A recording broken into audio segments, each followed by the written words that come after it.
A 7-year-old girl decides to donate a kidney to save a boy, the son of a millionaire. Her act reveals an unexpected courage in such a young child.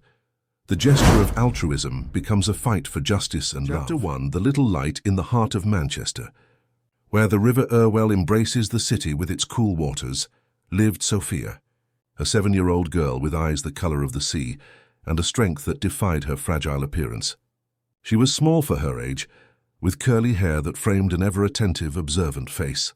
She lived in a simple neighborhood in Ancoats, in a 2-room house with Mrs. Adelaide, a 70-year-old woman who worked as a cleaner at Hope General Hospital, one of the largest medical centers in the north of England. Sophia's story was marked by absence. A little over a year ago, she had lost Mary Ann, her mother, after a long battle for a kidney transplant that never came. The healthcare system, with its endless waiting lists and bureaucratic processes, failed to save her in time. Since then, the girl carried with her a precious lesson that Mary Ann had taught her in her final days. When you can help someone, help them. It doesn't matter what you have or don't have. What matters is what you can give. It was a sunny Friday when Sophia decided, as she did every week, to visit the hospital where her mother had spent her last moments. That place, with its smell of disinfectant and white walls, was her only tangible link to Mary Ann. Mrs. Adelaide allowed these visits, understanding the little girl's grieving process. The corridors of Hope General Hospital already knew those light steps, those curious eyes that observed everything, as if searching for an echo, a reflection of her mother in every corner. "Sophia, don't go far, you hear? Stay where I can see you," warned Mrs. Adelaide as she pushed her cleaning cart down the pediatric wing corridor. The old woman knew the girl wouldn't cause any trouble, but the hospital had rules and she didn't want to lose her job. "Okay, Mrs. Adelaide, I'm just going to see the little babies." Sophia loved the newborn area. The little lives just beginning, so different from the end she had witnessed so early. However, on that day, something different caught her attention. An unusual movement in the hallway, hurried doctors, tense voices. Curiosity led her to follow the flow, keeping herself discreet, like a little bird observing without being noticed. That's when she saw, for the first time, through the glass window of a special room, a boy about her age. Unlike her, he was lying down, surrounded by machines that beeped rhythmically. Tubes and wires connected to his small body made him look trapped in an invisible web. Beside him, a tall man with broad shoulders and a face marked by deep, dark circles held a rosary between his fingers, his eyes fixed on his son. "That's Dr. Edward Vance's son," one nurse commented to another, not noticing little Sophia's presence. "He owns the hospital, you know. All that money and power, and he can't do anything for his own son.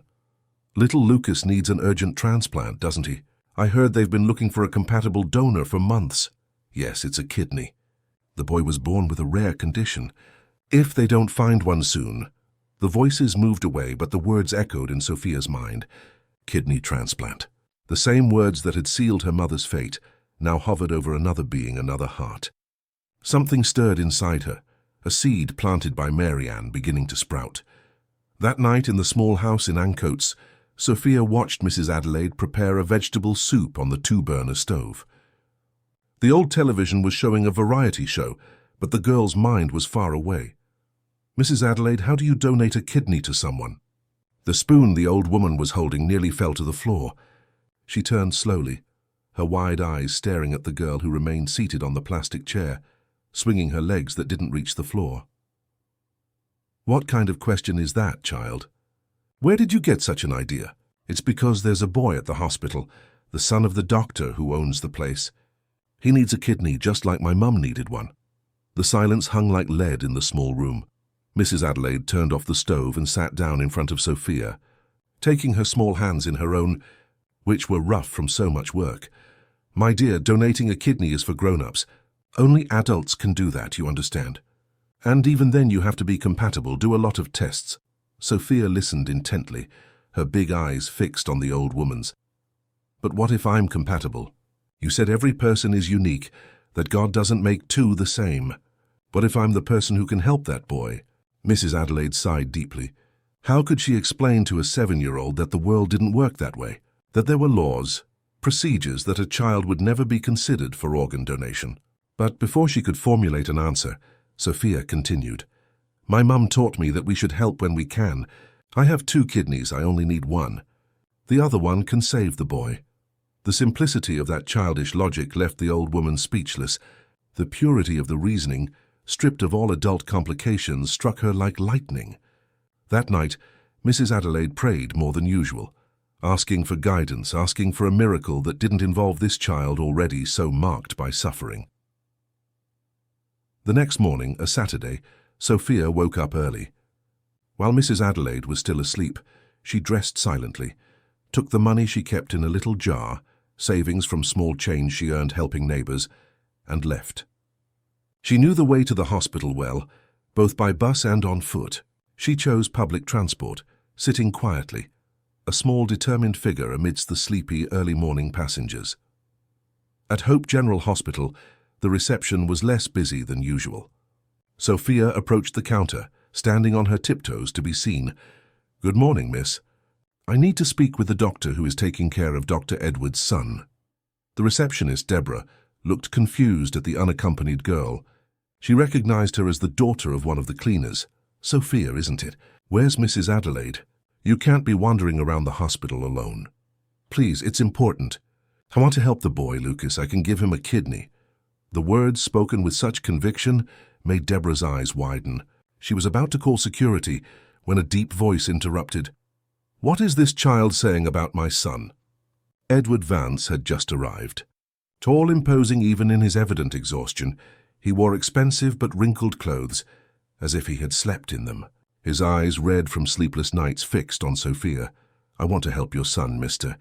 My mum needed a kidney too, but nobody helped her. I don't want your son to be without help either." The silence that followed was almost palpable. Edward crouched down, getting to the girl's level. Up close, his dark brown eyes revealed not just fatigue, but a deep pain, the kind that digs holes in the soul.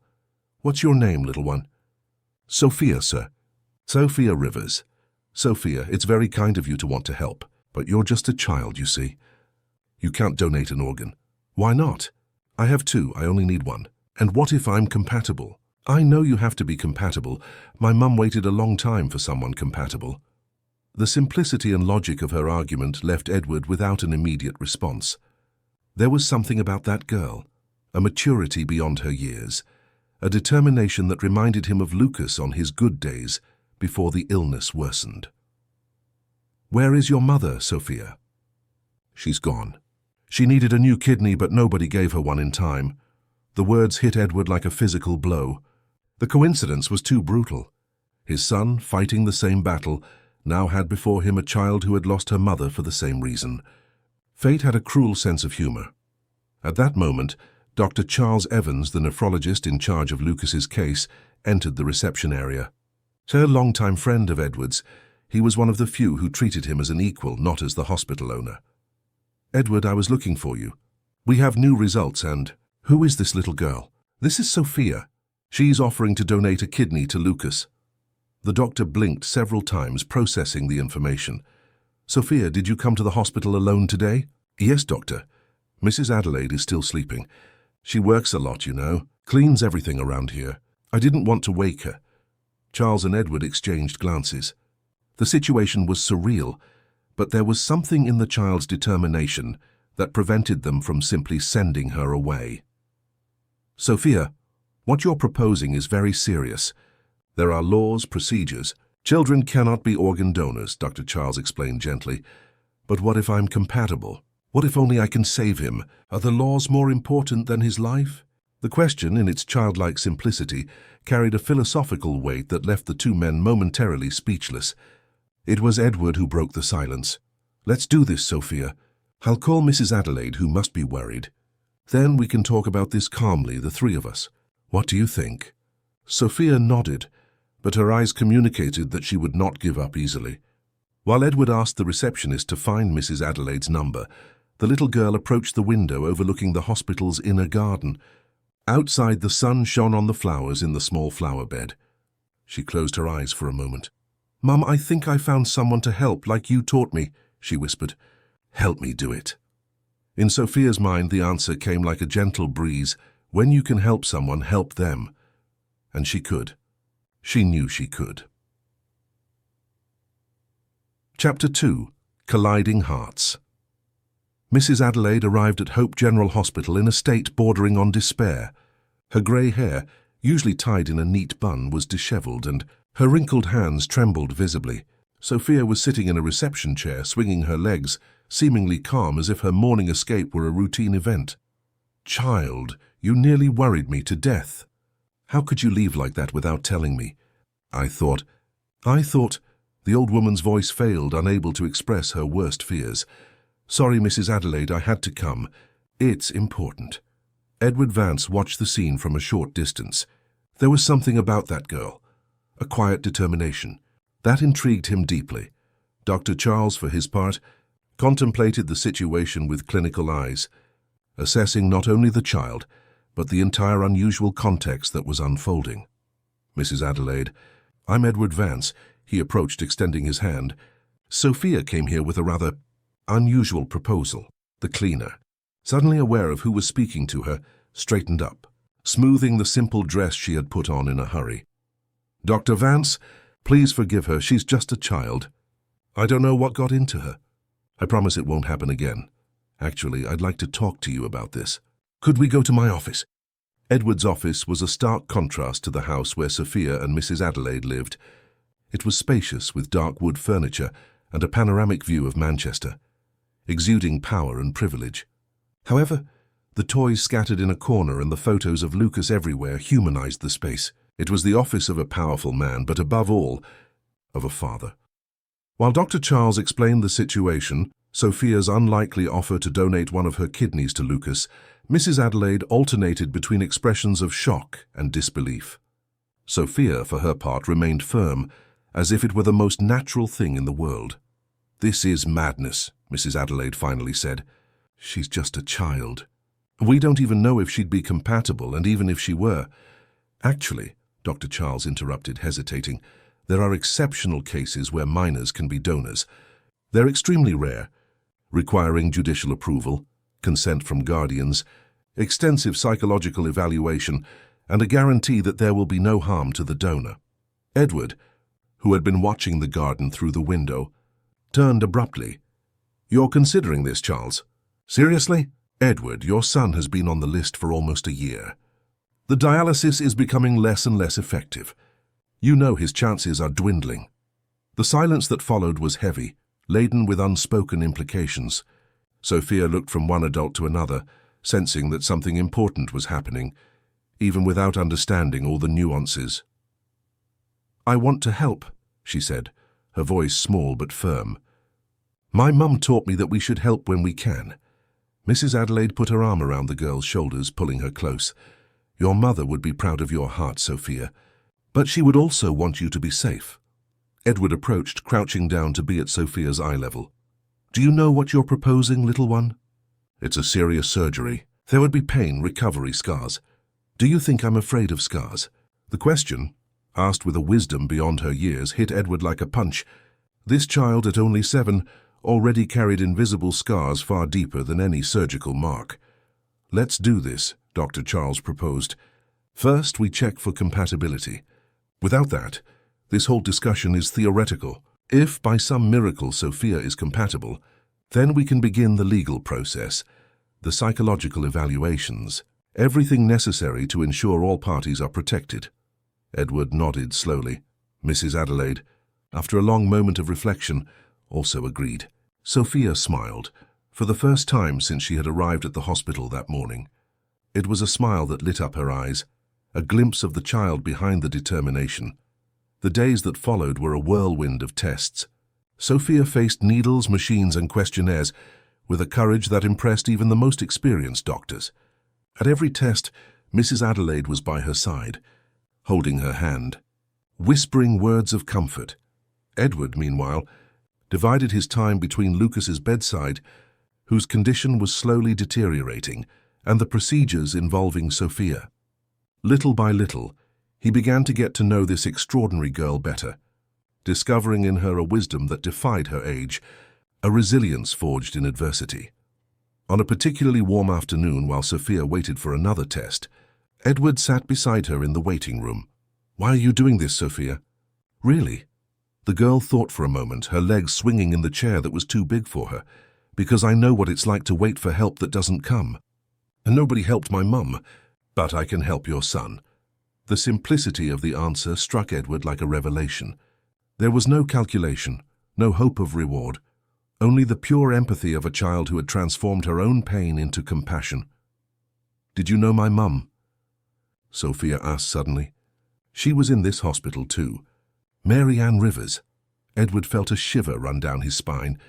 The name was not familiar, but something in Sophia's tone, in the way she pronounced her mother's name, caused an inexplicable unease in him. Before he could answer, Dr. Charles appeared at the door, his face a professional mask that concealed any emotion. "Edward, Sophia, we have the results." Seated again in the office, now with Mrs. Adelaide present, they all waited as the doctor consulted a folder of documents. The clock on the wall seemed to move slower than usual. "The results are surprising," Dr. Charles finally said. "Sophia is compatible with Lucas. Not just compatible, but ideal. It's as if—" He paused, choosing his words carefully. "It's an extraordinary match." Edward let out a sound between a sigh and a sob. Mrs. Adelaide brought a hand to her mouth. Sophia just smiled as if she already knew. "What does this mean in practical terms?" Edward asked after regaining his composure. "It means we can begin the legal process. It will be complex, lengthy. We'll need psychological evaluations, judicial approval, formal consent from Mrs. Adelaide as the legal guardian. Furthermore, we'll need to ensure that Sophia fully understands the procedure and its consequences." "I understand," Sophia said. "They'll take one of my kidneys and give it to Lucas. I'll have one, he'll have one. We'll both be okay." The simplicity of the explanation made the adults exchange glances. How could they explain to a 7-year-old all the complications, risks and nuances of a kidney transplant? "It's not quite like that, Sophia," Dr. Charles began. "It's a serious surgery. You'll be in the hospital for a few days, you'll feel pain, you'll need special care afterward. But will Lucas get better? If all goes well, yes, but we can't guarantee it. Medicine is not an exact science." Sophia seemed to consider this for a moment, then nodded. "I want to try." The days turned into weeks. The legal process moved slowly, while Lucas's condition deteriorated daily.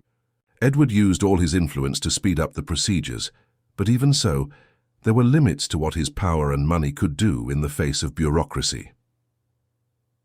During this period, Sophia began visiting Lucas regularly. At first, the boy was too weak to interact, but gradually, stimulated by his new friend's energy, he began to respond. They were two children separated by a social chasm, but united by something much deeper than circumstance. "Are you really going to give me your kidney?" Lucas asked one day, his voice weak but curious.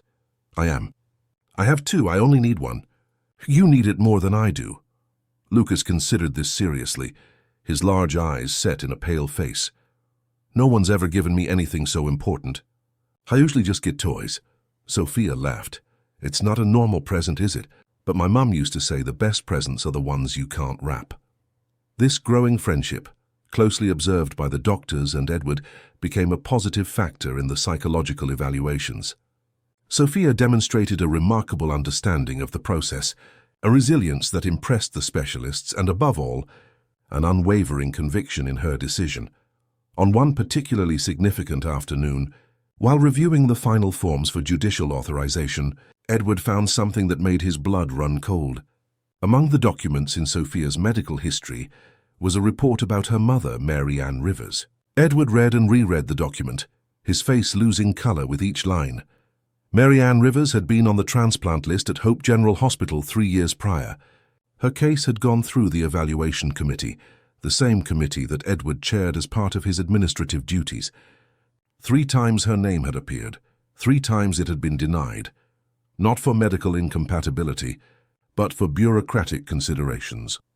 The last denial had been signed by Edward himself, 2 weeks before Mary Ann's death. The impact of the discovery made Edward sink into his chair, the document trembling in his hands. Sophia's mother, the woman whose death had left this extraordinary girl an orphan, had been denied by the system he oversaw. By him. And now, in a cruel twist of fate, that woman's daughter was offering to save his son's life. Guilt, shock, and gratitude mingled painfully in his chest. How could he tell Sophia, How could he explain to a child that he was, in part, responsible for her mother's death? Worse, how could he accept Sophia's kidney knowing this? Edward put the document in the drawer, his mind a whirlwind of conflicting emotions. He needed time to process, to decide what to do. But time was exactly what Lucas didn't have. That night, alone in his penthouse apartment overlooking the Irish Sea from Didsbury, Edward Vance faced the bathroom mirror, staring at the image of a man broken by guilt, fear, and a gratitude that seemed too small in the face of the offered sacrifice. "What should I do?" he asked the reflection, knowing that the answer, whatever it was, would change many lives forever, including his own. On the other side of the city, in the small house in Ancoats, Sophia slept peacefully, a slight smile on her lips. In her dreams, Mary Ann appeared, radiant as the sun, hugging her with that warmth only mothers possess. "Am I doing the right thing, Mum?" Sophia asked in her dream. "You're following your heart, my dear. There is no path more certain than that." As the city slept under the starry sky, two souls in different parts of Manchester were connected by an invisible thread, a thread woven by pain, hope, and the possibility of redemption. And somewhere between them, fate was preparing its next move, binding those seemingly disparate lives even closer together. Chapter 3: Decisions and Consequences. Judge Theodore Albright's courtroom was imposing, with antique mahogany furniture and a privileged view of Manchester's historic centre. In the cold air conditioning, 5 people waited in silence. Edward Vance, impeccable in his Italian suit, Mrs. Adelaide, uncomfortable in her only formal dress, Sophia, in a light blue dress with her hair carefully braided, Dr. Charles Evans, nervously flipping through a folder of documents, and Dr. Beatrice Fontaine, the child psychologist who had followed Sophia throughout the process. "The case before us is unprecedented in my career," said the judge, adjusting his gold-rimmed glasses. "Their 7-year-old child requests authorization to donate an organ. All medical reports indicate exceptional compatibility. The psychological evaluations attest to her understanding and willingness, and the legal guardian consents. However, the law is clear regarding the protection of minors." The judge looked directly at Sophia, his expression softening. "Sophia, do you understand what you are asking to do?" The girl nodded, her clear eyes holding the magistrate's gaze without hesitation. "Yes, Your Honor, I want to help Lucas get better. My mum taught me that we should help when we can." Theodore Albright sighed. In his 30 years on the bench, he had never faced a case that so challenged the boundaries between the cold letter of the law and the human spirit that should inspire it. "Dr. Fontaine, in your professional opinion, does this child comprehend the implications of her decision?" The psychologist adjusted herself in her chair, choosing her words carefully. "Sophia demonstrates an extraordinary maturity for her age. Your Honor, during our sessions she clearly articulated her motivations, understood the risks explained in age-appropriate language, and remained consistent in her decision. I detected no signs of coercion or manipulation. Her motivation appears genuinely altruistic, rooted in her personal experience of loss." The judge nodded, taking notes. He then turned to Edward. "Mr. Vance, as the recipient's father, do you understand the ethical implications of this situation? Accepting an organ from a child is a monumental responsibility." Edward felt the weight of the document he had discovered days earlier, the terrible connection between him and Sophia's mother. He still hadn't found the courage to reveal this truth to anyone, not even to Charles, his closest friend. "I understand fully, Your Honor. My son's life is at stake, but I would never accept this gift at the cost of Sophia's well-being. I pledge to ensure she receives the best medical follow-up for the rest of her life, regardless of Your Honor's decision." The judge considered for a long moment, flipping through documents, occasionally glancing at Sophia, who waited patiently, her legs swinging in the chair that was too tall for her. "In exceptional cases, the law allows for flexibility when the best interest of all parties converges. This seems to be one of those rare cases. I grant authorization for the procedure, with the following conditions: continuous psychological support for Sophia, lifelong medical monitoring, and the establishment of a trust fund to ensure her education and future well-being." Edward nodded immediately. "All of these conditions will be met. Your Honor, I have already arranged the necessary documents to establish the fund." The gavel fell, sealing the decision. While the adults exchanged glances of relief and apprehension, Sophia smiled. In her childish mind, justice had been served, not just for Lucas, but also somehow for Mary Ann. As they left the courthouse, under the strong Manchester midday sun, Mrs. Adelaide held Sophia's hand tightly. "Are you sure this is what you want, my dear?" "There's still time to change your mind." Sophia shook her head, resolute. "I'm sure." "Mrs. Adelaide, it's like my mum is telling me it's the right thing to do." 2 days later, the preparations for the surgery were complete. Hope General Hospital mobilized its best team, led by Dr. Charles and a specialist in pediatric transplants who had come specially from London. News of the unusual procedure was kept secret to protect the privacy of both children. On the eve of the surgery, Edward asked to see Sophia alone. They met in the hospital's inner garden, a small oasis of green amidst the concrete and steel. Sophia was wearing a hospital gown, but had insisted on putting on her colourful sandals. "Sophia, I need to tell you something important," Edward began, sitting on a wooden bench beside her. "It's about your mother." The girl looked up, suddenly alert. "You knew my mum?" Edward took a deep breath, fighting against the lump forming in his throat. "Not personally, but—" He hesitated, searching for words that could explain something so complex to a child. "I was working in the hospital administration when your mother was on the transplant list." Sophia watched him intensely, her big eyes absorbing every word. "The healthcare system is complicated, Sophia. Sometimes people who need help don't get it in time. Your mother was one of those people. And I was part of the committee that decided who received the available organs." Understanding slowly formed on Sophia's face. "You didn't let my mum get a new kidney?" The question, in its childlike simplicity, struck Edward like a blade. He closed his eyes for a moment, gathering courage. It wasn't quite like that. "There are many rules, many forms. Your mother was denied because some documents were missing or incorrect. It was my job to follow those rules, even when they seemed unfair." Sophia remained silent for long seconds, processing the revelation. When she spoke, her voice was small but firm. "My mum used to say that rules are important, but people are more important." The simple wisdom of that observation left Edward speechless. The tears he had held back for days finally overflowed. "Your mother was right, Sophia, and it took me too long to learn that. You don't have to donate your kidney to Lucas. No one would blame you if you changed your mind now, knowing what you know." Sophia looked at the colourful flowers in the garden, then back at Edward. "Do you think I would be helping my mum if I didn't help Lucas because of this?" Edward wiped away his tears, unable to answer. "My mum would want me to help," Sophia continued. "She always said we shouldn't hold grudges, because a grudge is too heavy a weight to carry." At that moment, Edward Vance, powerful businessman, owner of a medical empire, a man accustomed to controlling everything around him, felt completely disarmed by the wisdom of a 7-year-old child. "Sophia Rivers," he said finally, "you are the most extraordinary person I have ever met."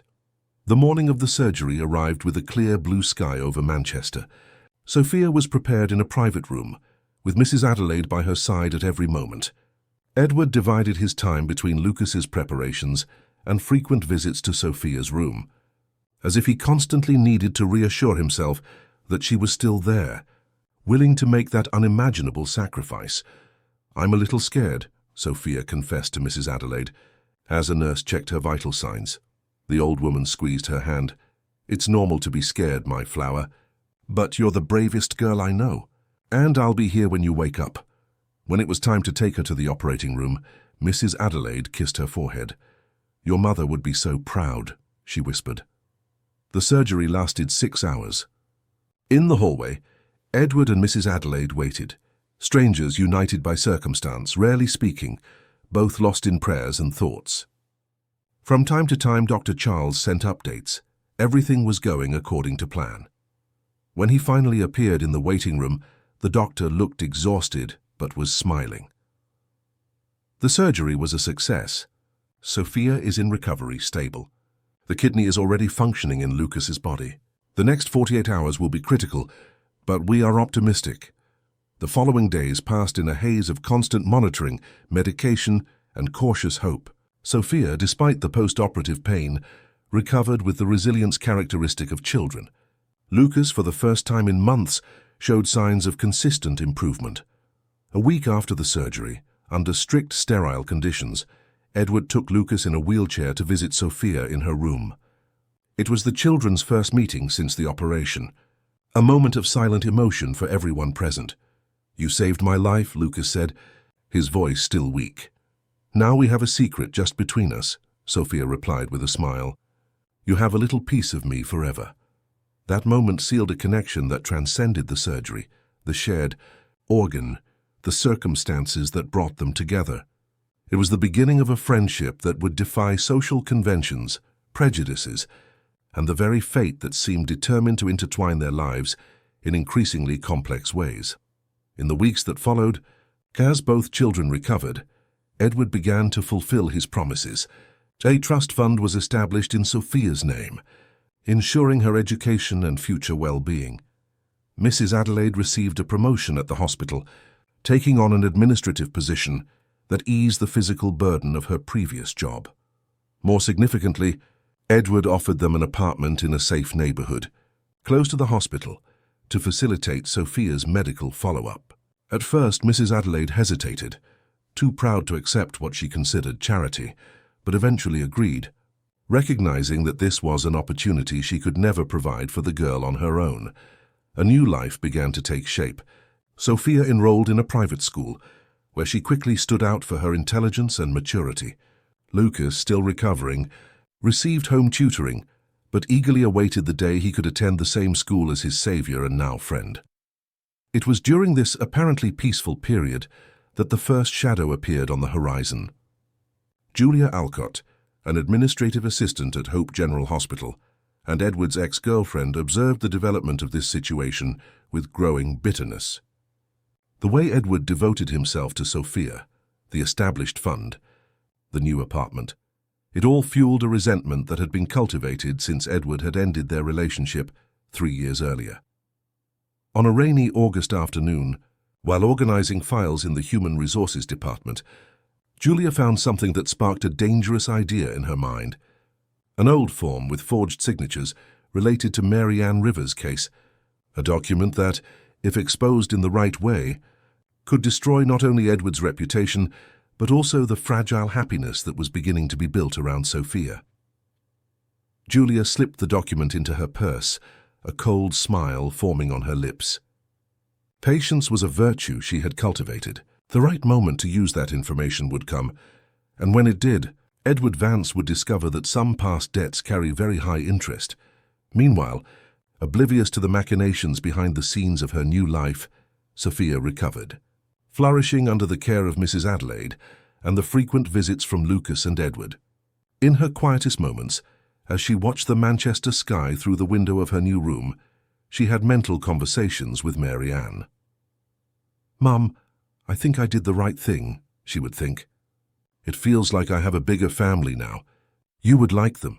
And somehow, in the wind that rustled the curtains, in the scent of the flowers in the small vase on her desk, Sophia felt Mary Ann's response, an invisible embrace, a silent approval, a constant presence that no physical absence could erase. In Edward's penthouse, now frequently visited by Sophia and Mrs. Adelaide, Lucas regained his strength day by day. Sophia's kidney worked perfectly in his body, as if it had always belonged there. Sometimes, when the nocturnal silence hung over the apartment, Edward would sit on the balcony, contemplating the illuminated city below, the vastness of the distant sea, and feel a strange peace he had never known before. "Mary Ann," he would sometimes whisper, testing the name, feeling the weight of the responsibility he now carried. "I promised to take care of her. I promised to do better this time."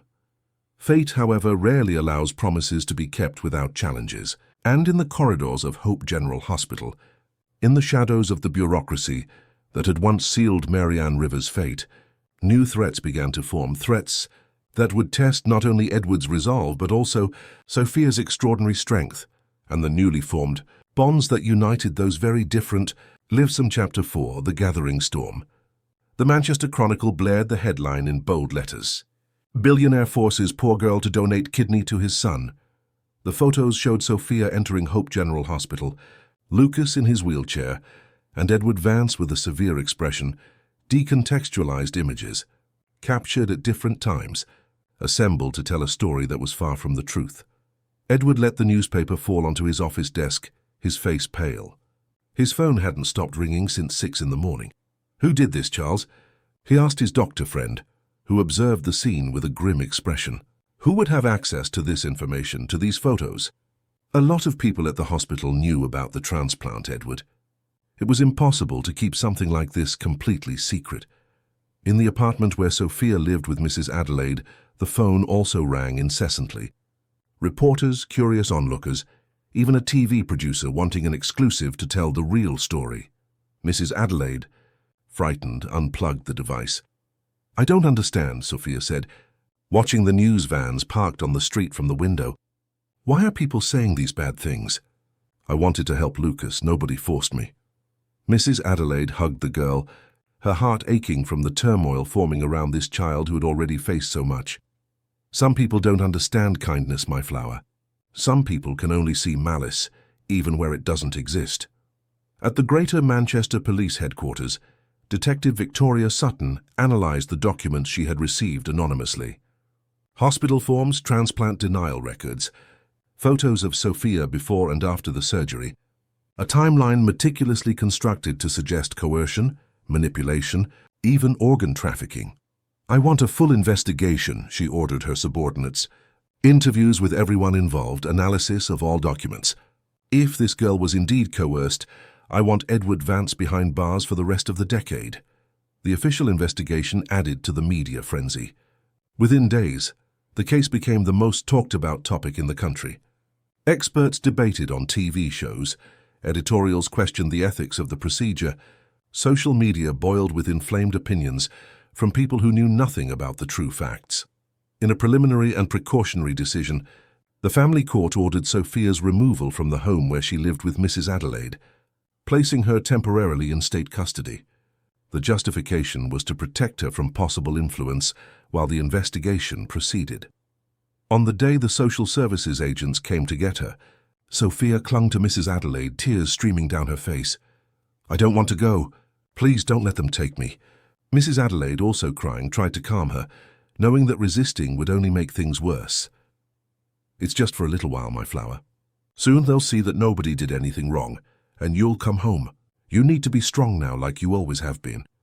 The car that took Sophia away drove off under a light rain that began to fall over Manchester, as if the sky shared the sadness that now enveloped this once-inspiring story. In Edward's apartment, Lucas watched the news with growing horror. "Dad, they're lying." "Sophia wanted to help me, she said so herself. Why are they doing this to her?" Edward, torn between concern for his still-recovering son and despair over Sophia's situation, had no answers. "Sometimes, son, when someone does something extraordinarily good, the world has a hard time believing it. It's easier to assume the worst in people than to believe in pure goodness. We have to help her, Dad. She saved me. Now it's our turn to save her." The determination in his son's face, so similar to what he had seen in Sophia, gave Edward a new resolve. He would not allow this injustice to continue, no matter the personal cost. The next morning, Edward called a press conference. Dozens of reporters crowded into the lobby of Hope General Hospital, cameras pointed, microphones extended. Beside him were Dr. Charles, the psychologist, Dr. Beatrice, and, surprisingly, Mrs. Adelaide. "I am here today," Edward began, "not as a businessman or the owner of this hospital, but as a father whose son received the greatest possible gift, a second chance at life, thanks to the courage and altruism of an extraordinary child." His voice trembled slightly, but he continued. "Sophia Rivers acted of her own free will. She underwent extensive psychological evaluations and received judicial approval for the procedure. All legal and ethical protocols were strictly followed, and now, as thanks for her sacrifice, she has been torn from the only home she knows, treated as a victim when she is, in fact, the hero." Reporters shouted questions, flashes went off, but Edward remained firm. "I ask the authorities to reconsider their decision, to allow Sophia to return to Mrs. Adelaide while any investigation proceeds. And I ask the press to show responsibility when reporting on such a sensitive case, involving two vulnerable children. Mrs. Adelaide then approached the microphone, her voice trembling but determined. "Sophia is like a granddaughter to me. I've cared for her since she lost her mother. I would never allow anyone to exploit or harm her. She has a huge heart, always has. When she decided to help young Lucas, it was because she knows what it's like to wait for help that doesn't come. I only ask that you let her come home." Mrs. Adelaide's sincerity moved even the most cynical reporters, but it was the next person to speak who truly changed the tone of the coverage. Dr. Beatrice, with the authority of her 30 years as a child psychologist, detailed the evaluation process Sophia had undergone. The sessions, the tests, the conversations, all meticulously documented. In my professional assessment, Sophia demonstrated an exceptional understanding of the procedure within the limits of her age. Her decision was consistent throughout the entire process, with no signs of coercion or manipulation. To separate this child from her family environment now, after the physical trauma of surgery, represents a potentially greater psychological harm than any supposed threat she is being protected from. The interview had a wide impact, dividing opinions, but beginning to sow doubts about the narrative of exploitation that had been constructed. On social media, hashtags like Oak Bring Sophia Home and Justice for Sophia began to gain traction. Meanwhile, Sophia was housed in a children's home on the outskirts of Manchester. Although the caregivers were kind and the conditions adequate, she felt displaced, isolated. At night, curled up in a strange bed, she would cry silently, calling for Mrs. Adelaide, for her mother, even for Lucas, with whom she had developed a special connection. "It's going to be okay, dear," one of the caregivers, Renata, told her, tucking in her blanket. "This whole mess will be over soon and you'll go back home." "People are saying bad things about Uncle Edward," Sophia whispered. "But he's good. He's helping take care of me like he promised." "Sometimes adults complicate simple things," Renata replied with a sad smile. "But the truth has a way of coming out in the end." At the police station, the investigation was progressing. Detective Victoria, experienced and meticulous, began to notice inconsistencies in the anonymous tip. The documents seemed authentic at first glance, but some details didn't add up. Subtly altered dates, signatures that, under forensic analysis, showed signs of manipulation. "I want the origin of these documents traced," she ordered. "And I want to know who sent this tip. Something is wrong here." The answer came faster than she expected. A hospital IT technician during his testimony casually mentioned seeing Julia Alcott from administration accessing old system files, specifically transplant records from 3 years ago. "Julia Alcott?" The detective made a note. "What's her relationship with Edward Vance?" The technician hesitated. "Well, it's known around the hospital that they had a relationship. It ended badly from what I heard. She was resentful." A new element entered the equation. Victoria ordered Julia to be brought in for questioning immediately. In Edward's office, his lawyer, Gregory Palmer, presented the results of his parallel investigation. "Someone altered Mary Ann Rivers' medical records 3 years ago," he explained. "The forms you supposedly signed, denying her transplant 3 times. 2 of them are forgeries. The dates don't match. The signatures have subtle discrepancies. Someone wanted to ensure she didn't get that transplant." Edward felt his blood run cold. "Are you saying Sophia's mother died not because of a bureaucratic failure, but because of deliberate sabotage?" "That exactly, and I suspect the same person is behind this current tip. The question is, who would have the motive, access, and knowledge to do this?" The answer hung in the air, unspoken, but increasingly evident. Meanwhile, at the children's home, Sophia received an unexpected visitor. Lucas, against doctor's orders, and using all his childish persuasion, had convinced Edward to take him there. The meeting, supervised by social workers, was emotional. "I've come to get you," Lucas said, his voice weak but determined. "No one should be separated from their family." "Family?" Sophia tilted her head, confused. "Yes, family. You, me, my dad, Mrs. Adelaide. We're a family now in a different way. You're inside me, literally." He pointed to the transplant site. "And I'm not leaving without you." Edward watched the scene with a heavy heart. The simplicity with which the children saw the world, the moral clarity that adults often lost amidst life's complexities. It was a lesson he was relearning daily since Sophia had entered their lives. The social worker, moved but professional, intervened gently. "Lucas, unfortunately, we can't release Sophia yet. There's a legal process underway." "But she didn't do anything wrong," the boy protested. "I'm the one who got her kidney. If anyone should be here, it's me." The direct, childish logic left the social worker without an immediate response. It was at that moment that the phone rang. It was Detective Victoria, requesting Sophia's presence for a new statement. This time, with all parties present, something had changed in the investigation. At the police station, a tense atmosphere prevailed. On one side, Edward, Mrs. Adelaide, Dr. Charles, and the children. On the other, surprisingly, Julia Alcott, accompanied by her lawyer. The woman's expression flickered between defiance and fear. "Ladies and gentlemen," Detective Victoria began, "new evidence has come to light. Documents we received anonymously have been analyzed and show clear signs of tampering. Furthermore, we have traced the origin of the tip to a specific computer at Hope General Hospital." Julia visibly paled. "Miss Alcott," the detective continued, "do you deny sending this anonymous tip? Do you deny altering hospital documents both recently and 3 years ago regarding Mary Ann Rivers?" A heavy silence fell over the room.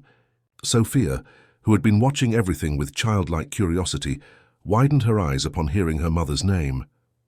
"What does my mum have to do with this?" she asked, her voice small but clear. The detective exchanged a look with Edward, who gave a slight nod. It was time for the truth, however painful. "Sophia," Victoria said gently, "we are investigating whether someone interfered with your mother's treatment. Someone who may have prevented her from receiving the transplant she needed." The girl's eyes filled with tears, understanding the meaning of those words even with her childish perception. "Someone didn't let my mum get better on purpose?" Julia, pressed by the weight of that childish gaze, by the accusing looks around her, by the accumulated evidence, finally broke. "She didn't deserve that transplant," she exploded, pointing at Edward. "He had everything, money, power, position, and he left me for that nurse. When I saw her name on the list, something inside me, I just wanted him to feel some of the pain he caused me." The confession, made in a fit of rage, echoed in the room. Edward closed his eyes, a wave of nausea washing over him. Mrs. Adelaide brought her hands to her mouth. Sophia, however, remained strangely calm, her eyes fixed on Julia. "You hurt my mum," she said simply. It wasn't an accusation, just a statement, delivered with the devastating clarity only a child could possess. Julia, confronted with the human consequence of her actions in the form of that small girl, collapsed in tears. "I never meant. I never thought that. It was just to make him suffer.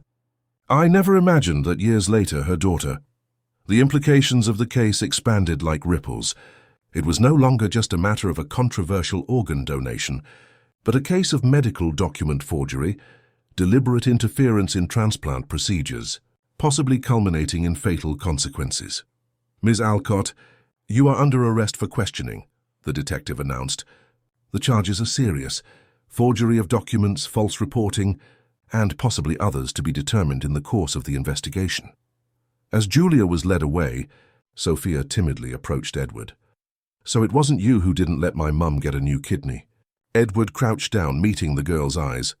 "Not directly, Sophia, but I was responsible for the system, for the people who worked in it. I should have realized what was happening. In that sense, I share some of the blame." Sophia considered this for a moment, then, surprisingly, reached out her arms and hugged Edward. "My mum used to say that everyone makes mistakes. The important thing is to try to fix them afterward. You're fixing it now, taking care of me and Lucas." That innocent absolution, coming from the person who had the most right to hold a grudge, hit Edward deeply. Hugging that small figure, he made a silent promise to Mary Ann, to Sophia, and to himself. He would do everything in his power to fix things, to create a system that would not allow other Mary Anns to be lost to bureaucracy or malice. As they left the police station, under the now clear Manchester sky, a new chapter was beginning for all of them. A chapter of rebuilding, of healing, and perhaps of a new form of family. Chapter 5. Rebuilding Bonds. The hearing to review Sophia's custody was set for a clear-skied Tuesday. Manchester Crown Court, an imposing building in the city's historic centre, received an unusual party that morning. Edward Vance, now without the intimidating aura his power used to project. Mrs. Adelaide nervous but determined in her best clothes. Dr. Charles present as an expert witness, and surprisingly Lucas, who had insisted on being there even while still recovering. The case had taken on complex dimensions. With Julia Alcott's pre-trial detention and the revelation of document manipulation in both the recent case and that of Mary Ann Rivers years ago, the narrative of exploitation had been dismantled. But that didn't simplify the issue of Sophia's custody. In the courtroom of Judge Helen Foster, a specialist in family law, the atmosphere was formal but not intimidating. The magistrate, known for her sensitivity in cases involving children, had dispensed with her robes for this specific hearing. "We are here to determine what is best for Sophia Rivers," she began, looking directly at the girl, who sat between Mrs. Adelaide and a social worker. "Sophia, do you understand why we are all gathered here? Today?" The girl nodded, her curly hair bouncing slightly. "To decide where I'm going to live," she answered simply. "Exactly," the judge smiled. "And your opinion is very important to me. But first I need to hear from the adults to understand the full situation. Is that all right with you?" Sophia agreed, her intelligent eyes carefully observing each person in the room. The first to speak was the social worker assigned to the case, Frances Allen. Her report was detailed and balanced, highlighting both the positive aspects and the challenges of each possible arrangement. "Mrs. Adelaide has been a constant and loving presence in Sophia's life since her mother's death," she explained. "However, her advanced age and health condition, she has hypertension and arthritis, present long-term challenges for raising an active child." Mrs. Adelaide lowered her eyes, her hands clasped in her lap, showing arthritic nodules, silently confirming the assessment. "On the other hand," Frances continued, "Mr. Vance offers financial stability, access to quality education, and has demonstrated a genuine interest in Sophia's well-being. The bond between her and Lucas is also a positive factor. However, his intense professional schedule could limit the time available for direct care." Edward nodded gravely, acknowledging the accuracy of the assessment. "My recommendation," the social worker concluded, "would be a joint custody arrangement. Mrs. Adelaide would retain legal guardianship, with Sophia primarily residing with her, while Mr. Vance would have extensive visitation rights and partial financial responsibility. This would ensure emotional continuity, maintaining Sophia's relationship with her substitute maternal figure, while providing the material stability and access to opportunities that Mr. Vance can offer." The judge considered the recommendation for a moment, then turned to Mrs. Adelaide. "Ma'am, how do you feel about this arrangement?" The elderly woman straightened in her chair, her dignity evident despite her simple clothes. "Your Honor, I love Sophia as if she were my own granddaughter. I have cared for her with all the affection I could give. But I'm not young anymore, and I know there are things I can't offer her." Her voice trembled slightly. "If this arrangement means I can continue to be a part of her life, while she also has the opportunities that Dr. Vance can provide, I think it's what's best for her." The judge nodded, admiring the woman's honesty and selflessness. She then addressed Edward. "Mr. Vance, do you agree with the proposal of joint custody?" Edward leaned forward, his hands clasped as if in prayer. "Your Honor, when Sophia donated a kidney to my son, she not only saved his life, she changed mine. Realizing what had happened to her mother, partly due to failures in the system I manage, was one of the most painful experiences of my life." He paused, composing himself. "I cannot bring Mary Ann Rivers back, but I can help ensure that her daughter has every opportunity she deserves. I fully agree with joint custody. In fact, I would like to go further. I propose establishing a residence for Sophia and Mrs. Adelaide in the same condominium where I live with Lucas, allowing for daily proximity without breaking the fundamental bond between Sophia and Mrs. Adelaide." The unexpected proposal generated murmurs in the room. The judge, visibly impressed, turned to Sophia. "Sophia, what do you think of that? Living close to Lucas and Mr. Vance, but still with Mrs. Adelaide?" The girl's eyes lit up. "I could see Lucas every day?" "Yes, dear." "And Mrs. Adelaide would live with me?" "Yes, she would remain your primary guardian." Sophia smiled, the first genuine smile since the beginning of all the turmoil. "I would like that." "A lot." The decision was formalized that same afternoon. Joint custody, with close residential arrangements, seemed the ideal solution for an unprecedented situation. As the adults signed the necessary documents, Lucas approached Sophia. "Now we're going to be neighbors," he said, the joy evident on his still pale face from recovery. "Does that mean we can play together every day?" "Every day the doctors let us," Lucas replied with a comical grimace. "They're still telling me what I can and can't do." Sophia laughed, a sound as clear as crystal water, which made everyone in the room pause for a moment, remembering that at the center of this extraordinary case was simply a child who deserved laughter, play and joy like any other. The following weeks were a time of transition and adaptation. Edward, true to his word, provided a comfortable apartment in the same high-end Didsbury condominium where he resided with Lucas.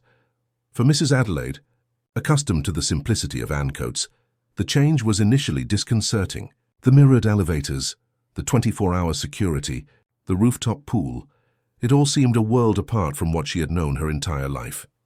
"I don't know if I'll get used to so much luxury," she confided to Sophia as they unpacked the few boxes of their belongings.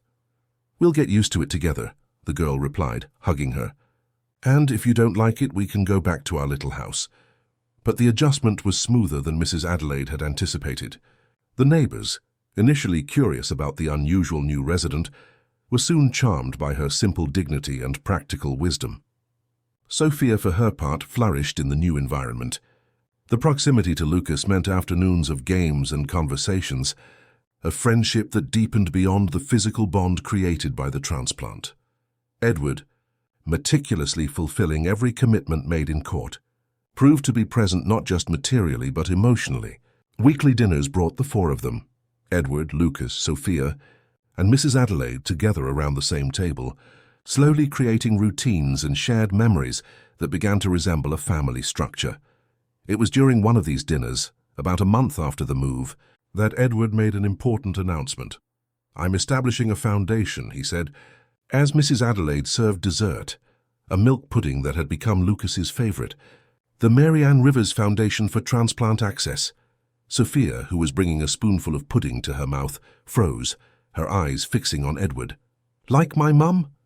Edward nodded, emotion visible on his usually controlled face. "Exactly. It will be an organization dedicated to ensuring that people in socially vulnerable situations have equitable access to transplants, with legal and medical support to navigate the system. What happened to your mother should not happen to anyone else." Silent tears streamed down Sophia's face. They were not tears of sadness, but of an emotion too complex to name. A mixture of gratitude, pride, and a sense that somehow her mother was still present, still making a difference in the world. "She would have liked that," she finally said, her voice small but firm. "She always said we should help when we can."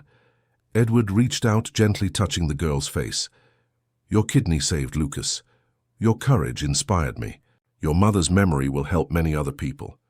You and Mary Ann have changed many lives, Sophia. Far more than you can imagine." That evening, after dinner, Sophia asked to visit the place where Mary Ann was buried. It was the first time she had made this request since all the turmoil of the previous months. Southern Cemetery, with its old trees and birds singing among the gravestones, did not seem a sad place on that sunny afternoon.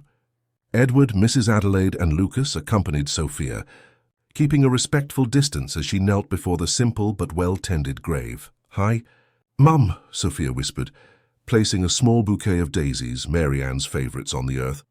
"So much has been happening. I gave a kidney to Lucas, just like you needed one. He got better. Now we live in a nice building with a pool. Mrs. Adelaide is with me, don't worry." She paused, looking over at Edward and Lucas, who were watching from a distance. "Uncle Edward is going to make a foundation with your name to help people who need new organs, just like you did. I think a lot of people will get better because of it. Your name is going to help a lot of people." Another longer pause, as she traced the letters engraved on the headstone with her finger. "Sometimes I think all this happened because you're looking after me from up there, that you sent Lucas and Uncle Edward into my life. I hope you're happy with what I've done. I love you, Mum, always." When Sophia stood up, her eyes were dry, her face serene.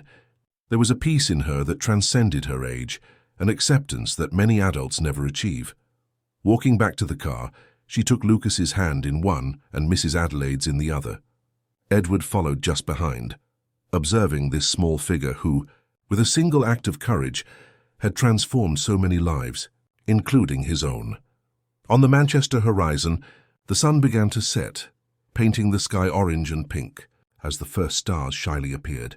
It was a new beginning for all of them, a beginning built on loss and pain, but also on courage, compassion, and the human ability to create something beautiful from adversity. Meanwhile, in the newsroom of the Manchester Chronicle, reporter Renee Campbell was finishing a special report. Its headline, "The Kidney of Hope: How a 7-Year-Old Taught Manchester a Lesson in Humanity." The article, which would occupy the cover of the Sunday edition, was not just a retraction of a previous reporting error, but a deep exploration of how kindness and courage can transform tragedies into opportunities for collective growth. In the conclusion of her article, Renee wrote, "In a society often divided by social class where the most vulnerable are often invisible to the powerful, Sophia Rivers and Lucas Vance offer a timeless lesson. True human connection transcends social, economic, and even physical barriers. A donated kidney not only saved a life, but created an unlikely family, united not by blood, but by something equally precious: compassion." The Mary Ann Rivers Foundation for Transplant Access was officially inaugurated in a simple but moving ceremony, exactly 3 months after the surgery that had united Lucas and Sophia. At the entrance of the modest building in central Manchester, a bronze plaque bore a phrase that Sophia had insisted on including, words from her mother that would now guide the foundation's mission. "When you can help someone, help them. It doesn't matter what you have or don't have. What matters is what you can give." At the makeshift podium, Edward Vance, once known only as a ruthless businessman and efficient administrator, now spoke with a new humility, a humanity that many had never seen in him before. "This foundation is born from a debt I can never fully repay," he declared, his voice choked with emotion. "A debt to a woman I never met, but whose legacy transformed my life through her extraordinary daughter. Mary Ann Rivers did not receive the help she deserved, but her name will now help thousands." Beside him, Sophia and Lucas, holding hands, represented the tangible hope that the foundation promised. Two small bodies, united by the deepest of bonds, symbolizing a future where social and bureaucratic barriers would no longer prevent lives from being saved. Mrs. Adelaide, watching the scene with tears in her eyes, whispered a silent prayer of gratitude. Her life, which had seemed destined to end in the same poverty and anonymity in which it had always existed, had been completely transformed, not by material gain, although that existed, but by the expansion of her family, by the privilege of witnessing Sophia's extraordinary impact on the world. As the ceremony proceeded, with officials giving speeches and formalities being observed, Sophia looked out the window at the clear Manchester sky. Somewhere beyond that infinite blue, she felt, her mother was watching and smiling. Chapter 6. Unexpected Challenges. 6 months had passed since the inauguration of the Mary Ann Rivers Foundation. Life had settled into a new normal for Sophia, Mrs. Adelaide, Edward and Lucas. The apartment in Didsbury, initially strange in its luxury, had truly become a home. Sophia attended St. Monica's Preparatory School, one of Manchester's best schools, where she initially felt out of place among children from wealthy families, but gradually found her place, excelling both academically and with her unique personality. Lucas, fully recovered from the transplant, had returned to the normal activities of a child his age. Though still under regular medical supervision, the friendship between the two children had strengthened, transcending the physical connection of the shared organ. They were inseparable companions, an unlikely pair that defied expectations and social conventions. On a sunny Saturday morning, while the children played in the condominium pool under Mrs. Adelaide's watchful eye, Edward received an unexpected visitor in his office at Hope General Hospital. Leonard Myers, a representative from the General Medical Council, wore a grave expression that signaled trouble. "The council is considering a formal investigation into the transplant case," he announced without preamble after refusing coffee. Even with the revelation of the documentary manipulations by Julia Alcott and the judicial approval of the donation, There are disturbing ethical questions that need to be clarified. Edward felt his stomach sink. He thought the worst was over, that the revelations about Julia's actions and the judicial approval had put an end to any questions about the procedure's legitimacy. What questions would those be exactly? He asked, maintaining the professional composure he had cultivated for decades. Primarily the conflict of interest, the hospital you run, a child under your indirect influence donating to your son. Regardless of the good faith of all involved, it's a dangerous precedent. Leonard adjusted his thin-framed glasses. Furthermore, the council is concerned that the case might open the door to other exceptions to the rule against donations from minors, potentially putting children at risk. Edward took a deep breath, fighting the urge to respond defensively. I understand the concerns, but all protocols were followed. We had judicial approval, extensive psychological evaluations, consent from the legal guardians. It was an exceptional case in every sense. It is precisely because it is exceptional that it deserves careful scrutiny, Leonard replied. The council is not questioning your personal integrity, Edward. It is fulfilling its duty to ensure that ethical standards are maintained, even or especially in cases that emotionally touch public opinion. After the GMC representative left, Edward remained in his office, contemplating the Manchester skyline through the large window. The case that seemed resolved threatened to resurface, potentially bringing new trauma to Sophia and Lucas, not to mention the damage to the hospital's reputation and the newly created foundation. That night, after the children had gone to sleep, Edward met with Mrs. Adelaide on his apartment balcony. The night air carried the scent of the nearby sea, while the city lights twinkled below. The medical council is investigating the transplant, he explained, after pouring the old woman a cup of chamomile tea. It might just be a formal procedure, but it could also escalate into something more serious. Mrs. Adelaide brought the cup to her lips, her experienced eyes studying Edward over the rim. What does this mean for the children? Always direct, always focused on the essential. It was one of the qualities Edward had learned to admire in the elderly woman. Best case scenario, nothing. Worst case, he hesitated. There could be questions about my professional conduct, about the hospital, possibly even about the continuation of the joint custody if they determine there was manipulation on my part. The cup trembled slightly in Mrs. Adelaide's wrinkled hands. They can't do that. Sophia is happy. She's adjusting. She's starting to overcome what happened with Mary Ann. I completely agree. That's why we need to be prepared to defend our current arrangement, should it become necessary. The conversation continued late into the night, strategies being formulated, scenarios anticipated. Edward, the corporate strategist, Mrs. Adelaide, with her practical life wisdom. An unlikely alliance forged for the well-being of two children who had become the center of their existences. The next morning, Sunday, Sophia found Edward in the kitchen making coffee. Something in the man's expression alerted the girl that there were unspoken worries. "Did something bad happen, Uncle Edward?" she asked directly, sitting at the kitchen island. Edward smiled, always impressed by the sharp perception of this child. "Some people are asking questions about the transplant, Sophia. Nothing for you to worry about." "Bad questions? Do they think we did something wrong?" He considered softening the truth, but remembered the commitment to honesty he had made with Sophia from the beginning. They want to be sure everything was done correctly.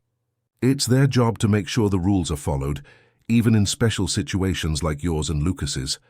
Sophia nodded slowly, absorbing the information. "Can I help?" "I can tell them that nobody forced me. It was my idea." Edward felt a wave of emotion at her sincere offer. "Thank you, Sophia.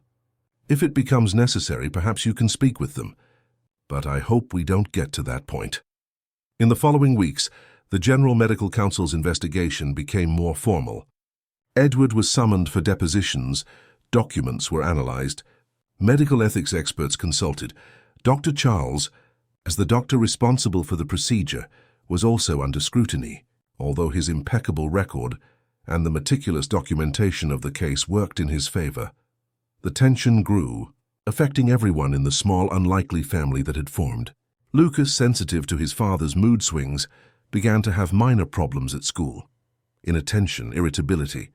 Sophia, for her part, became quieter, more observant, as if trying to decipher all the submerged currents stirring the seemingly calm waters of her new life. It was during this troubled period that a new character entered the scene.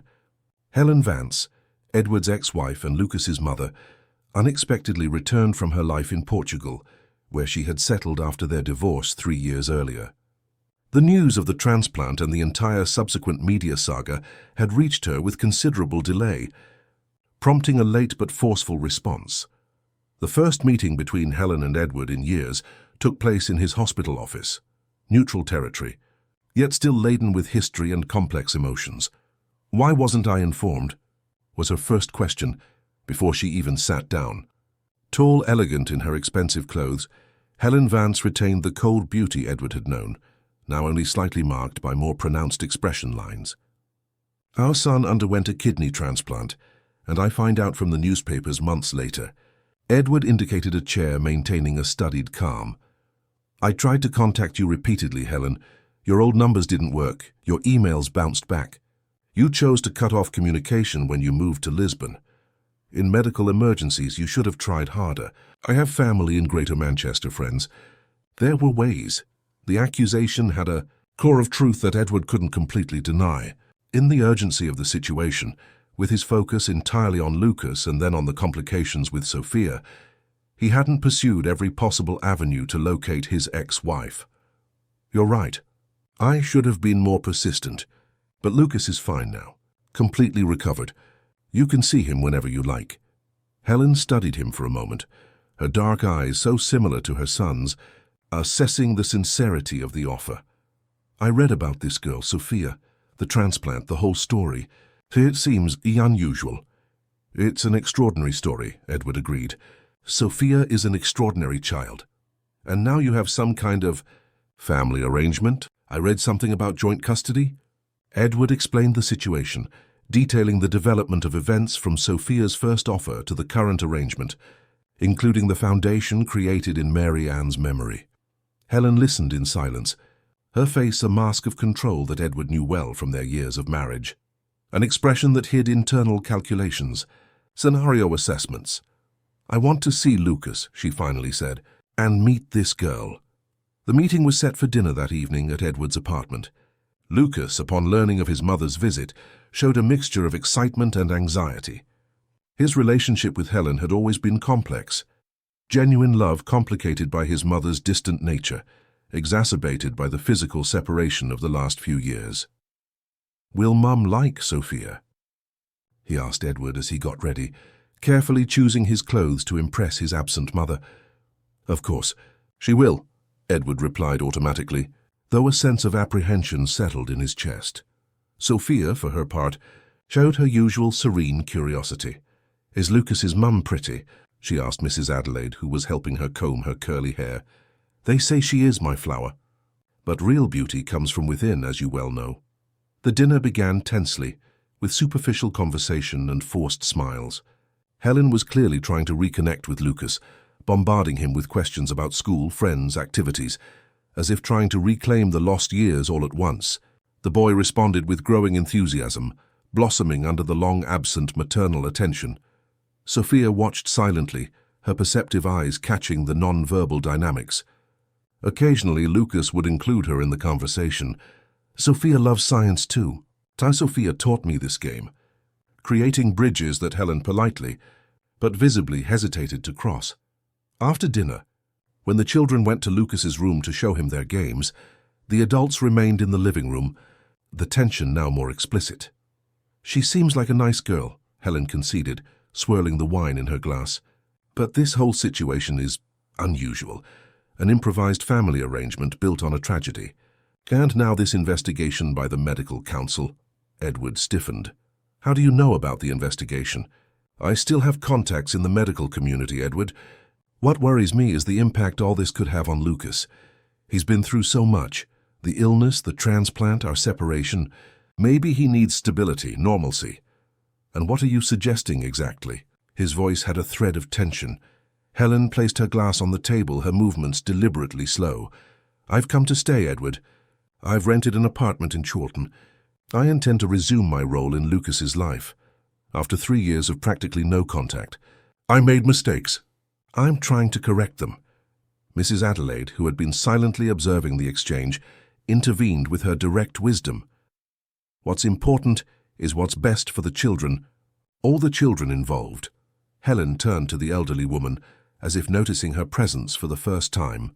Obviously, and that's why we need to consider if this current arrangement is really ideal. Lucas needs his mother. And Sophia. Well, she has you, doesn't she? Perhaps it's time to rethink this very unconventional setup. The implications hung in the air like charged clouds. Edward realized what wasn't being said. Helen planned to use the GMC investigation, the complicated past involving Mary Ann's death, any possible loophole to regain sole custody of Lucas, potentially separating him from Sophia. Before the conversation could proceed, children's laughter echoed from the hallway. Lucas and Sophia returned, the boy carrying an old photo album he had found in his room. "Mum, look what we found." The photos from our trip to the Isle of Wight, remember? The adult tension momentarily dissipated in the face of childish innocence. Helen smiled genuinely for the first time that night, making room on the sofa for Lucas to sit beside her. Sophia, sensing the dynamic, discreetly moved away to sit near Mrs. Adelaide. As Lucas excitedly showed his mother the photos, narrating memories he had kept alive despite the separation, Sophia watched with eyes that seemed to understand more than a child her age normally would. For a moment her gaze met Edward's, a silent communication passing between them, the shared realization that something had changed, that the delicate balance built over the last few months was now under threat. The following week, the threat materialized. Helen filed a court petition requesting a review of Lucas's custody arrangement, arguing that the exceptional circumstances that led to joint custody with Sophia had changed with her return, and with the ongoing GMC investigation.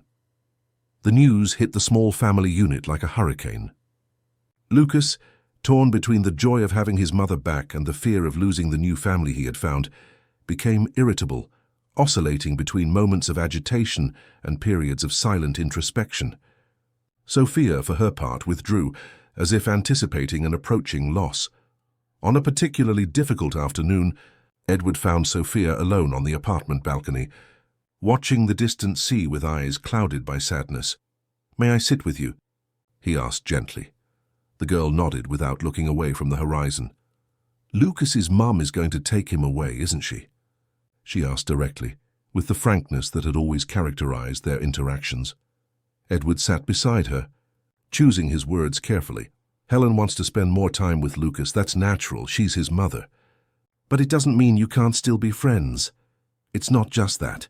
Sophia turned to him, her eyes surprisingly dry, as if she had already cried all possible tears internally. "She doesn't like me. She doesn't like what we did. Me giving my kidney to Lucas. She thinks it's weird." The sharp perception left Edward momentarily speechless. As always, Sophia saw through the appearances, grasping truths that adults tried to hide. "Some people have a hard time understanding connections that don't follow the normal patterns," he said finally. "But that doesn't make those connections any less real or less important. Like how people didn't understand why I wanted to give my kidney to Lucas." "Exactly." Sophia considered this for a moment, then asked, "If Lucas's mum wins and he goes to live with her, will we still be a family?" The question, so direct, so laden with meaning, hit Edward deeply. Before he could answer, Lucas appeared at the balcony door, his young face marked by an unusual determination. "I'm not going to live just with my mum," he announced, having clearly overheard part of the conversation. "I already told her. I'm going to live where Sophia is too." Edward looked at the two children, so different in origin and temperament, so deeply connected by something that transcended the physical. The bond between them, initiated by an act of extraordinary altruism, had evolved into something that no court, no investigation, no well-meaning but blind adult could fully comprehend. That night, as the children finally slept after an emotionally exhausting day, Edward sat in his office, looking at old photos, his wedding to Helen, Lucas's birth, moments from a life that now seemed to belong to someone else. Beside them were more recent photos, Sophia and Lucas at school, in the park, at the beach, Mrs. Adelaide smiling with them, the inauguration of the foundation. Two lives, two narratives intertwining in a complex present. The phone rang, breaking his contemplation. It was Gregory Palmer, his lawyer. "Edward, we need to talk. I got a call from the GMC. The investigation is moving faster than expected, and Helen's petition has complicated everything. There's something else going on here." "What do you mean?" "It seems someone is feeding both the council and Helen with biased information. Details that wouldn't be available in public records. Specific angles that paint the transplant and the current arrangement in a negative light." Edward felt a chill run down his spine. "Julia is in custody. Who else would have an interest in destroying all this?" There was a significant pause on the other end of the line. Not everyone believes the story that Julia acted alone in forging Mary Ann Rivers' documents. There are rumors that she's protecting someone more powerful, with more to lose. The implication hung between them, unspoken but clear. The conspiracy that had culminated in Mary Ann's death could be bigger, more complex than they imagined. And now whoever was behind it saw Sophia and the whole situation as a threat that needed to be neutralized. "Meet me early tomorrow," Edward said, a new urgency in his voice. "We need to get ahead of this. Not just for my sake or the hospital's, but for these children." After hanging up, Edward went to Lucas's room. The boy was sleeping soundly, one arm stretched over the teddy bear Sophia had given him when he was still in the hospital. His face in repose showed the innocence that the illness and recent turmoil sometimes obscured. Next, Edward checked on Sophia in the adjacent room.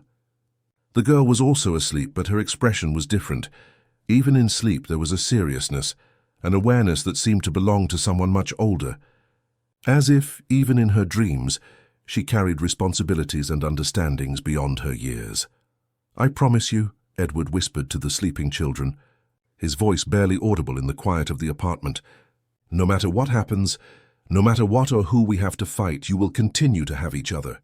This family we've built, imperfect, unlikely, incomprehensible to some, will remain." Outside, the full moon bathed Manchester in silver, illuminating the contours of the city that had witnessed so many stories of separation and union, of loss and encounter. And somewhere under that same moon, forces were moving, plots were weaving. Decisions were being made, forces that would soon test the promise made on that silent night, to the deaf ears of two children whom fate had united in the most unlikely and profound way possible. Chapter 7. Rebirth. The courtroom at the Manchester Civil Justice Centre was packed that June morning. On one side, Helen Vance, impeccably dressed in a navy blue suit accompanied by her lawyer, a man with an austere expression and an Italian leather briefcase. On the other, Edward, Mrs. Adelaide, and their legal team, led by Gregory Palmer. The air conditioning couldn't completely dissipate the tension that hung in the air. Outside, under the strong Manchester sun, reporters waited. The case had returned to the headlines in recent weeks, especially after Helen's surprising petition for sole custody of Lucas and the revelations about the General Medical Council's investigation. The public followed with fascination this saga that seemed straight out of a soap opera, but involved real people, real lives. Inside, sitting in an adjacent anteroom under the supervision of social workers, Lucas and Sophia waited. Judge Paul Anderson, known for his child-centered approach, had requested their presence, though not necessarily in the courtroom for the entire proceeding. Both wore their best clothes, Lucas in smart trousers and a light-colored shirt, Sophia in a simple but elegant dress, a gift from Edward. "I'm scared," Sophia confessed in a low voice, only for Lucas to hear. The boy squeezed her hand. "Me too. But we'll stay together no matter what, I promise." The determination in his voice, so similar to Sophia's when she had decided to donate her kidney, created a moment of role reversal. Now it was he who offered strength and security. In the main room, Judge Paul began the proceedings. Unlike most of his colleagues, he dispensed with much of the formalism in cases involving children, preferring a more direct and humane approach. "We are here to determine what is best for Lucas Vance," he began. "At the same time, we cannot ignore that any decision will also affect Sophia Rivers, due to the extraordinary bond that has formed between these children." Helen's lawyer stood up first, presenting meticulously prepared arguments. The mother who had returned, repentant of her absence. The natural right of a mother to raise her child. The questionable influence of Edward, under investigation by the GMC. The unnatural arrangement that had formed, potentially detrimental to Lucas's psychological development.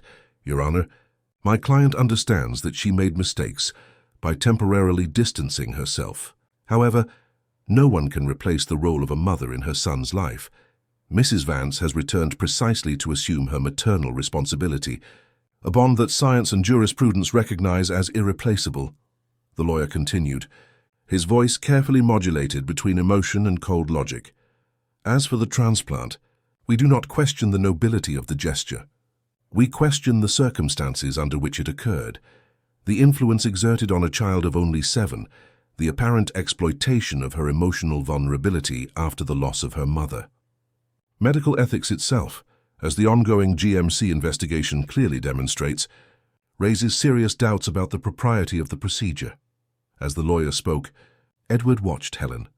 There was something in her expression that bothered him, not just the determination of a mother fighting for her son, but something more calculated, as if this were just one move in a larger game, and he was beginning to suspect what that game was. When it was the defense's turn, Gregory Palmer took a different approach. Instead of attacking Helen or defending Edward, he focused on the children. Your Honor, I ask you to consider not only the biological bond, which is undeniably important, but Lucas's current emotional and psychological well-being. This boy, who faced a serious illness, found not only physical health through an extraordinary transplant, but also a deep connection with the girl who saved him. Palmer then presented reports from psychologists, teachers, doctors, all attesting to Lucas's flourishing in the current arrangement, his impressive recovery, his emotional balance. He also presented evidence of the positive impact Sophia had had on his life, and vice versa. Lucas's teacher, Mrs. Regina Matthews, notes in her report that the boy's school performance has improved significantly since the operation. More notable, however, is his emotional transformation. Previously withdrawn and often sad, Lucas now shows enthusiasm, actively participates in group activities, and frequently mentions Sophia as a source of inspiration. Palmer displayed drawings made by Lucas, colorful images showing him and Sophia playing, studying, and in one of them, something that moved even the most skeptical observers. A simple but eloquent drawing showing 2 children holding what looked like a heart broken in half, each with one half but together forming a whole. To separate these children now would be to cause unnecessary trauma to both. We are not suggesting that Helen Vance has no right to reconnect with her son. On the contrary, we propose an arrangement that allows for this reconnection without destroying equally valuable bonds that have formed during her absence. The judge listened attentively, making occasional notes. When both sides had concluded their initial arguments, he announced, "Before proceeding, I would like to hear from the children themselves. Not for them to decide their fate, that is a burden that does not fall to them, but to better understand their perspective. Social worker Garcia, please bring in Lucas Vance first." Lucas entered the room with hesitant steps, but his head held high. He sat in the indicated chair, his eyes quickly seeking the familiar faces. His father, his mother, each on opposite sides of the room. "Hello, Lucas," the judge greeted him gently. "Don't worry. There are no right or wrong answers here. I just want to understand how you feel about all this." Lucas nodded, swallowing hard. "How has it been for you since your mother returned?" The boy thought for a moment before answering. "It's good to see my mum again. I missed her, but—" He hesitated. "You can speak freely, Lucas. No one here will be angry with you for telling the truth. But I don't want to live just with her and leave my dad and Sophia. Sophia is—" He searched for the right word. "Sophia is part of me now, not just because of the kidney, but because of everything. She's my best friend. It's like we're siblings, but different, stronger." The judge nodded, understanding. "And how would you feel if you had to live mainly with your mother, seeing your father and Sophia only on visits?" Lucas frowned. "It would be like being torn in half. It's not fair. Nobody asked Sophia if she wanted to give me a kidney. She decided on her own because she wanted to help me. Now the adults are deciding our lives without asking what we want." The wisdom of the observation surprised even the judge. Helen looked away, visibly uncomfortable. "Lucas, you understand that your mother only wants what's best for you, right? She misses you." The boy looked directly at Helen then. "I missed her too. Every day for 3 years. But now she wants me to choose between her and the people who took care of me when I was sick. That's not fair." Helen visibly paled. The simplicity of the accusation, formulated without anger, but with the incisive clarity that only children possess, was more devastating than any legal argument. "Thank you, Lucas. You can wait outside now. We'll talk with Sophia." As the two crossed paths at the door, Lucas squeezed Sophia's shoulder in silent encouragement. The girl entered, her steps delicate but sure, sitting where Lucas had been moments before. "Hello, Sophia," the judge said in the same gentle tone. "Like Lucas, you can speak freely here. No one will be angry with your answers." Sophia nodded, her eyes scanning the room, assessing each adult present with that perceptive gaze that seemed to see beyond appearances. "Sophia, how would you feel if Lucas went to live mainly with his mother?" The girl considered the question for a long moment. "Sad," she said finally, "but I understand that his mum misses him. My mum would miss me too if she were far away from me." "And what about the possibility of you and Mrs. Adelaide no longer living so close to Lucas and Uncle Edward?" Sophia straightened in her chair, a surprising determination emanating from her small figure. "When I gave my kidney to Lucas, it wasn't just so he could get physically better. It was so he could have a chance to be happy, to live. If he goes away now," she paused, searching for words, "I don't regret helping him. I will never regret it, but it would feel like everything was only half done, you see? Like a story someone started telling and stopped in the middle." The judge nodded, impressed by the child's articulation. "Would you mind if Lucas's mother became part of this story too?" Sophia shook her head. "No, more people to love Lucas is good. He deserves it. I just don't want us to be separated. And we promised each other." An unexpected tear ran down Judge Paul's face, which he quickly wiped away, regaining his professional composure. In 3 decades on the bench, he had rarely witnessed such purity of spirit. "Sophia, do you know what a transplant is? Do you understand what you donated to Lucas?" The girl nodded gravely. "Yes, Your Honor," the doctors explained. "I gave a kidney to Lucas. Now he has one of my kidneys and I have one. It works the same, we just have to be more careful." "And you weren't afraid of the surgery, the pain?" Sophia thought for a moment. "I was. But my mum taught me that you only conquer fear by doing the thing you're afraid of. And helping someone is more important than being afraid." Before the judge could ask another question, the courtroom door opened abruptly. A court officer entered hurriedly, approached the judge and handed him an envelope.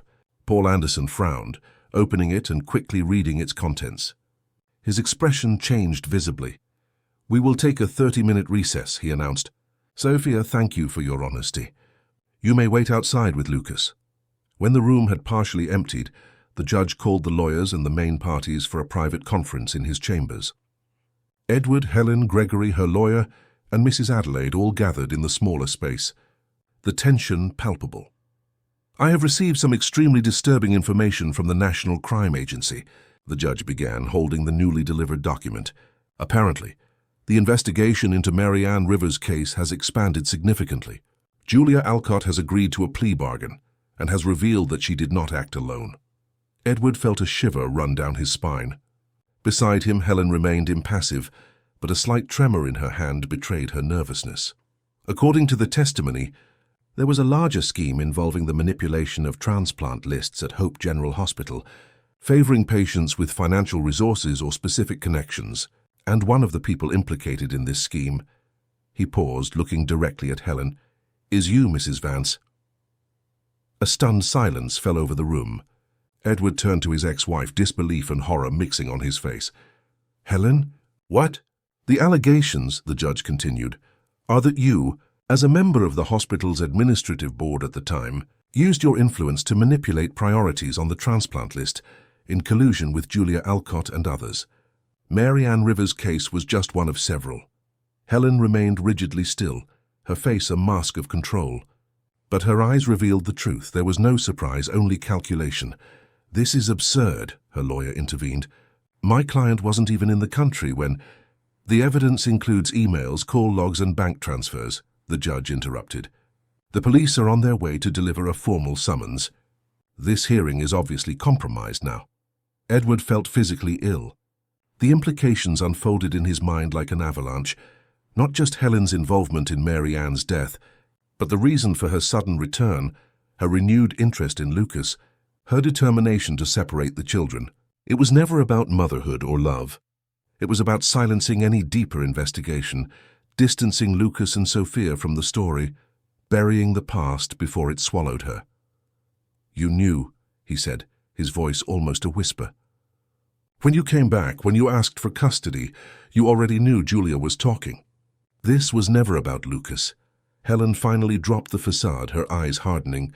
"You don't understand, you never did. The hospital was our family legacy. The decisions we made, the deals we struck, it was all to protect that. Some people weren't going to get transplants anyway. We just ensured that those who had more to offer the world survived." The coldness of the justification left everyone momentarily speechless. "And Sophia?" asked Mrs. Adelaide, speaking for the first time, her voice trembling with indignation. "An innocent child who lost her mother because of your guarantee about who deserved to live." Helen didn't answer directly, but her gaze said it all. To her, Sophia, Mary Ann, and all the others harmed by the scheme were just acceptable collateral damage in the name of a greater good that she defined. "Who chose you to decide who lives and who dies?" Edward asked, his voice shaking with anger and pain. "Who gave you that right?" "People like us have always had that right, Edward," Helen replied with a disturbing calm. "That's how the world works. Some are born to lead, to decide, others to follow, to accept. You were always too idealistic to understand that." Judge Paul Anderson, who had been observing the exchange with growing disturbance, intervened. "This hearing is suspended indefinitely. Mr. Palmer, I recommend your client cooperate fully with the authorities. Mrs. Vance, I suggest you wait for the federal agents to arrive right here. Trying to leave the building now would be unwise." Hours later, the world came crashing down on Hope General Hospital. Special reports interrupted normal programming, revealing the outlines of the scandal. Helen Vance, former member of the administrative board and ex-wife of the current owner, had been taken into custody for questioning. The investigation that had begun with Julia Alcott now expanded, threatening to engulf prominent figures of Manchester society. "Transplant manipulation scheme shocks the nation," announced the BBC News at 10 in a special edition. Ex-wife of Hope, General Hospital owner, detained on suspicion of interference in organ donation lists. Anchor Jane Sterling, with her characteristic gravity, detailed the initial revelations. According to investigations by the National Crime Agency, a sophisticated scheme operated at Hope General Hospital for at least 5 years, determining who would receive organs based not on medical criteria, but on personal influence and economic power. Among the identified victims is Mary Ann Rivers, mother of the girl Sophia, who would ironically save the hospital owner's son years later with the donation of one of her kidneys. Public outrage was overwhelming. On social media, hashtags like the Justice for Mary Ann and Transplants for All multiplied. Protesters gathered spontaneously in front of the hospital, demanding a full investigation and punishment for the guilty. In Edward's apartment, the children had been spared the sordid details, but they understood that something significant had happened. The hearing was suspended indefinitely. The future once again was shrouded in uncertainty. "What's going to happen now, Dad?" Lucas asked, sitting on the edge of the pool with his feet in the water next to Sophia. Edward, watching the children from a nearby lounge chair, had no simple answers. "I don't know exactly, son. Your mother is involved in a complicated situation. It will take time to resolve. She did something bad, didn't she?" Lucas's perception was too sharp for comforting lies. "Yes," Edward replied after a moment's hesitation, "something that affected many people, including Sophia's mother." Sophia's eyes, which had been silently absorbing the conversation, met Edward's. "Is that why she wanted to take Lucas away? To hide what she did to my mum?" The question, so direct, so incisive, revealed an understanding that went beyond her age. Edward felt a mix of admiration and sadness for this child, forced to understand such harsh truths so early in life. Probably Sophia. She was trying to protect herself, not Lucas. The two children absorbed this in silence, their hands unconsciously seeking each other's for comfort. "Does this mean we'll stay together?" Lucas finally asked. "Yes, son. It means our family. Strange, improvised, imperfect as it is, will remain united. The smile that lit up the children's faces was like a ray of sunshine after a storm. Bright, cleansing, promising better days. In the following weeks, the scandal grew to unforeseen proportions. Besides Helen and Julia, 5 other doctors and administrators were implicated. These documents revealed a systematic pattern of favoring patients with political connections or financial resources. For every beneficiary of the scheme, there was a Mary Ann Rivers, someone left behind, someone whose life was deemed less valuable. Edward faced his own whirlwind of emotions. Helen's betrayal went beyond their marriage, beyond broken vows. It was a betrayal of everything he believed about medicine, about humanity, about basic decency. Even more painful was realizing how he had been deliberately kept ignorant of the scheme operating under his nose in the hospital that bore his name. The trust he had placed in his then-wife and the administrator she had appointed had cost lives. On a particularly difficult night, when the weight of guilt seemed unbearable, it was Sophia who came to his rescue, finding him alone on the balcony, contemplating the distant ocean. "It wasn't your fault, Uncle Edward," she said simply, sitting beside him. "Dr. Beatrice taught me that we can only be responsible for what we do when we know what we're doing." Edward looked at her, surprised. "Dr. Beatrice?" "The psychologist who talks to me every week," Sophia explained. "She says guilt is different from responsibility. Guilt is when you did something on purpose. Responsibility is when you realize you can change things for the future." Edward felt humbled by the wisdom this child had extracted from her therapy sessions, a wisdom that he, with all his education and experience, was still struggling to internalize. "And you think I can change things?" Sophia smiled, that smile that lit up her eyes in a way so similar to Mary Ann in the few photos Edward had seen. "You're already changing things. The foundation, the new hospital. That's why my mum taught me to help when I can, because one good thing leads to another good thing. Like ripples." 3 months passed. The Hope General Hospital scandal, as it came to be known, continued to unfold, with new revelations emerging regularly. Helen remained in custody, awaiting trial along with other members of the old administrative board. Edward, though initially under suspicion due to his current position, had been completely cleared after an exhaustive investigation.